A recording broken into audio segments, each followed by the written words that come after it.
The number one mistake people make when they're thinking about their resume is they think about their resume as like this brag sheet when really it's more like a marketing flyer. Think about it.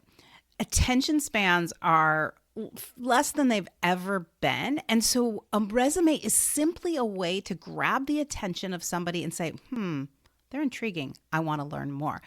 And so what people do instead, though, is they think they're like this brag sheet, and the more big words you put and the more like fluff and numbers, you're going to stand out. And the reality is most hiring managers or HR people don't even read that stuff.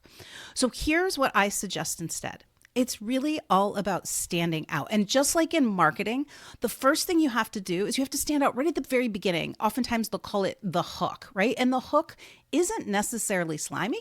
The hook is something that pauses people and makes them want to learn more. This is the good news. To change up your resume and make it stand out is actually really easy. You just have to focus on one place, the summary. That top paragraph where most people write, first of all, in third person, and they write about what they're looking for and they fill it with buzzwords. I want you to scrap all that. Instead, I want you to think about talking about yourself as a unique superpower. Talk in the first person and talk about that thing that is likely a juxtaposition between two uncommon things that make you special.